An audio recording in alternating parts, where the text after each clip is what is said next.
واعتصموا بحبل اللہ جميعا، تم اللہ کی ہدایت کی رسی کو مضبوطی سے پکڑے رکھو. ولا تفرقوا واذکروا نعمت اللہ. اس آیت میں اللہ کی طرف سے ایک عظیم الشان نعمت کی یاد دہانی ہے.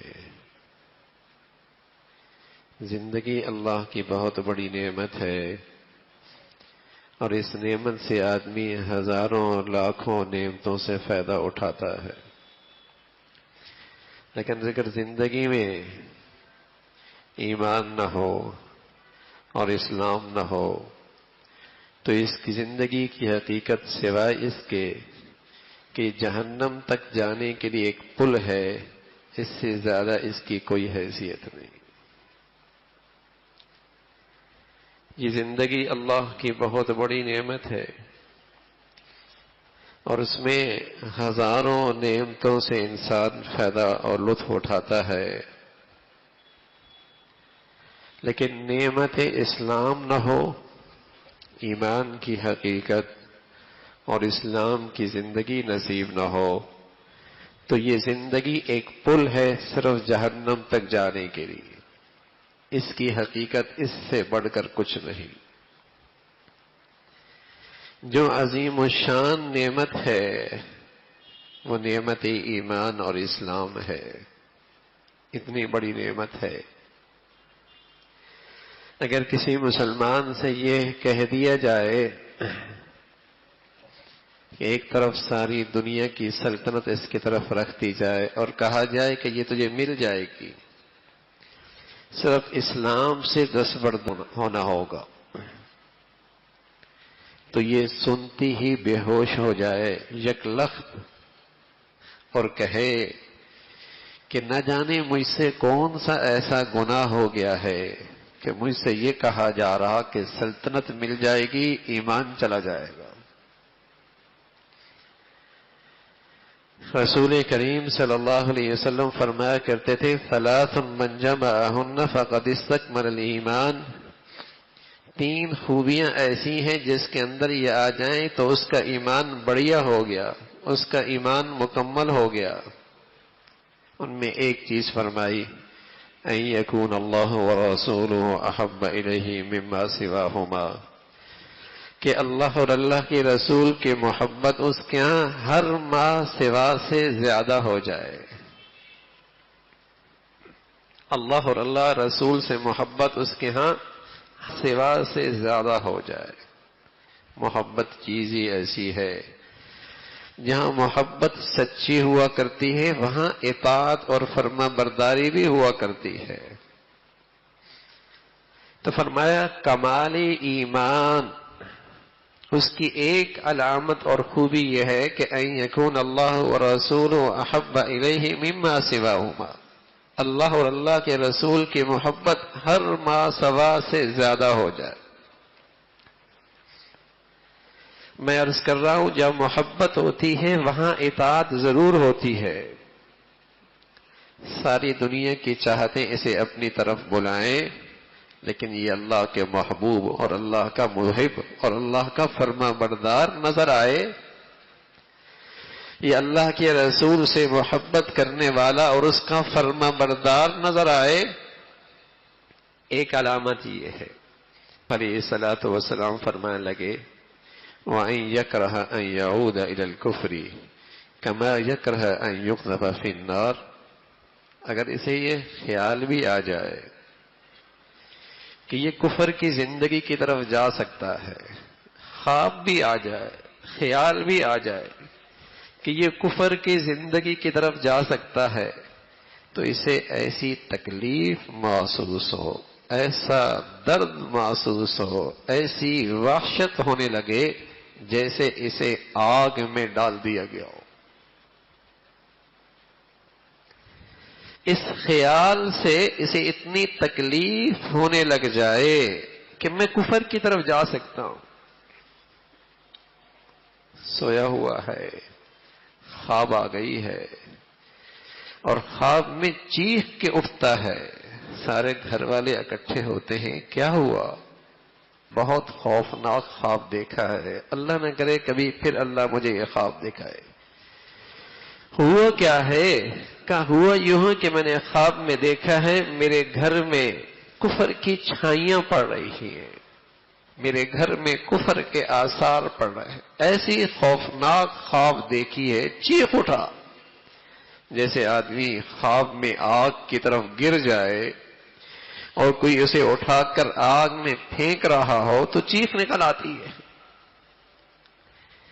ایسی اسے چیخ اس کے اندر سے نکلے، درد محسوس کرے کہ میرے گھر میں کفر کی چھائیاں، میرے گھر میں کچھ کفر کے رسم و رواج۔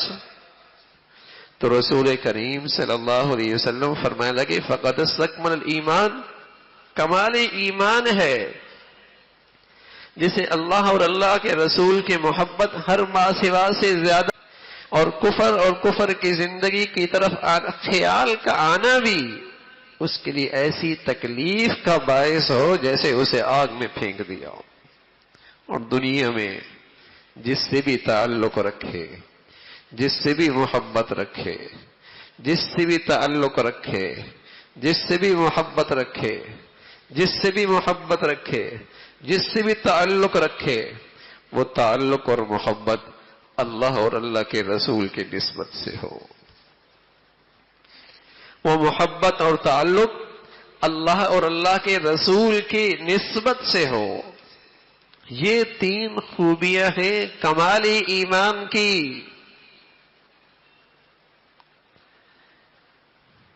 انسانی تاریخ کے جھگڑے کتنے ہیں، کتنے تھے جب اسلام آیا تھا؟ نسل کے جھگڑے تھے، رنگ کے جھگڑے تھے، زبان تھے، قبائل کے جھگڑے تھے، تمدن کے جھگڑے تھے، امیر غریب کے جھگڑے تھے، کاسان کے جھگڑے تھے، نہ جانے کتنے اس انسانی تاریخ کے جھگڑے تھے۔ لیکن قرآن کیا کہتا ہے؟ فَأَلَّفَ بَيْنَ قُلُوبِكُمْ فَأَصْبَحْتُمْ بِنِعْمَتِهِ إِخْوَانًا۔ اللہ کی یہ نعمت کیا ملی ہی، اسلام کیا آیا، ایمان کی حقیقت کیا نصیب ہوئی کہ سارے جھگڑے ختم ہو کے رہ گئے اور تم سب باہم شیر و شکر ہو گئے۔ فَأَصْبَحْتُمْ بِنِعْمَتِهِ إِخْوَانًا۔ رنگ کے جھگڑے، علاقیت کے جھگڑے، قومیت کے جھگڑے، اور امیر غریب کے جھگڑے، رنگ نسل کے جھگڑے، علاقیت کے جھگڑے سب ناپید ہو گئے۔ فَأَصْبَحْتُمْ بِنِعْمَتِهِ إِخْوَانًا۔ نعمت ایمان کے بدولت، نعمت اسلام کے بدولت تم باہم شیر و شکر ہو گئے۔ وَأَلَّفَ بَيْنَ قُلُوبِكُمْ، فَأَلَّفَ بَيْنَ قُلُوبِكُمْ، فرمایا لو انفقتم ما فی الارض جميعا ما الف بین قلوبکم۔ ساری دنیا کے خزانے تمہاری تجوریوں میں ہوں اور تم چاہو کہ تمہارے یہ آپس کے جھگڑے ختم ہو جائیں، یہ آپس کی نفرتیں مٹ جائیں، یہ آپس کا بغض ختم ہو جائے اور تم ایک جان ہو جاؤ۔ فرمایا ساری دنیا کے خزانے خرچ کر ڈالو تب بھی یہ آپس کی محبتیں نہیں لا سکتے۔ یہ تو اللہ کی مہربانی ہے، یہ قوت، یہ طاقت اللہ نے اس نعمت اور اسلام میں رکھی ہے۔ اگر یہ خالص ہو، اگر اس میں ملاوٹ نہ ہو، اگر اس میں خالص خلوص ہو، اس میں ملاوٹ نہ ہو، تو اس کی یہ طاقت ہے کہ یہ مسلمانوں کو ایک کر دیتی۔ گوند میں ملاوٹ ہو جائے تو کاغذ کے ٹکڑے ایک نہیں ہوتے، کاغذ کے ٹکڑے ایک نہیں ہوتے۔ اور اگر گوند خالص ہے اور کاغذ کے ٹکڑوں کے سائز مختلف ہی صحیح کیوں نہیں، لیکن گوند سے کاغذ ایک شکل اختیار کر لیتا، ایک کاغذ کی شکل اختیار کر لیتا ہے۔ ان کی زبانیں مختلف، ان کے علاقے مختلف، ان کے قبائل مختلف، ان کے جسے کہیں کہ رہائشیں اور وطن مختلف، رنگ مختلف، سب مختلف، لیکن ایمان ایسی چیز ہے ان سب کو ایک کر دیتا ہے۔ بلال ہیں، حبشہ سے ہیں، صہیب ہیں، روم سے ہیں، سلیمان ہے، فارس سے ہیں، کوئی بنو امیہ کا ہے، کوئی قریش کا ہے، کوئی کسی ملک کا، کوئی کسی رنگ کا، کوئی کسی زبان کا، لیکن مدینہ کے گلیوں میں یوں لگتے جیسے سب ایک ماں باپ کی اولاد ہے۔ یہ اس ایمانی زندگی کا ثمرہ ہے، یہ اس کا خوبصورت نتیجہ ہے، اور یہ مسلمانوں کی بڑی طاقت ہے، یہ مسلمانوں کی بڑی قوت ہے کہ مسلمانان عالم اور ملت اسلامیہ یکجان ہو جائے۔ سبحان اللہ۔ لیکن اس کی روح کیا ہے؟ ایمان ہے، اسلام ہے۔ جسم کے اندر سے روح نکل جائے تو جسم اپنے اعضاء کو نہیں سنبھال سکتا، بکھرنے لگتے ہیں، اور بکھرتے بکھرتے ریزہ ریزہ ہو جاتے ہیں۔ روح ہے تو اعضاء اور جوارح جسم کے ساتھ جڑی ہوئی ہیں، ایک جسم لگتا ہے۔ روح نکل جائے، آنکھیں نکل جائیں گی، ہاتھ جدا ہو جائیں گے، پاؤں علیحدہ ہو جائیں گے، اعضاء اور اس کی ہڈیاں اور اس کا گوشت سب علیحدہ علیحدہ ہو جائے گا۔ روح ہے نا اس امت کی اور ملت اسلامیہ کی روح، کہ اسے ایک طاقت بنا کے رکھے، ایک قوت بنا کے رکھے، ایک جان کے رکھے، وہ ایمان ہے، وہ اسلام کی مبارک زندگی ہے۔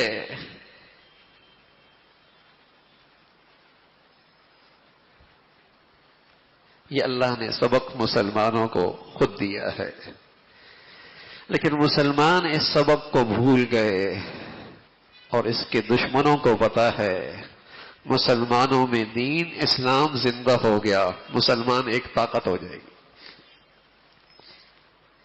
یہ سبق مسلمانوں کو اللہ نے خود دیا ہے، لیکن اس کے دشمن اچھی طرح جان بیٹھے ہیں اگر ان میں اسلام آ گیا یہ ایک قوت بن جائیں گے، یہ ایک طاقت ہو جائیں گے۔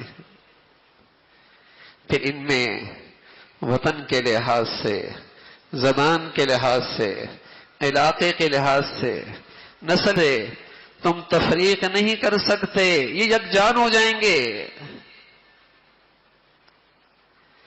اگر ان کی قوت اور طاقت سے بچنا ہے تو انہیں بے دین کر دو،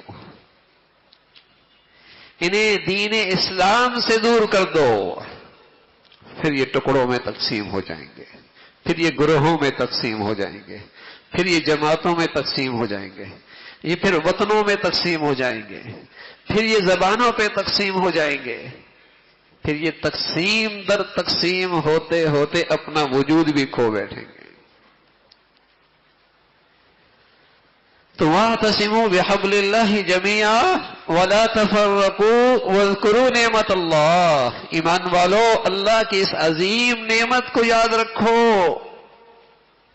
نعمت اسلام، دو اس روئے زمین کی سے ہر نعمت سے بڑی دولت، یہ عظیم نعمت اللہ نے عطا فرما رکھی ہے، اس کی قدر کیجئے، اس کی قدر کیجئے۔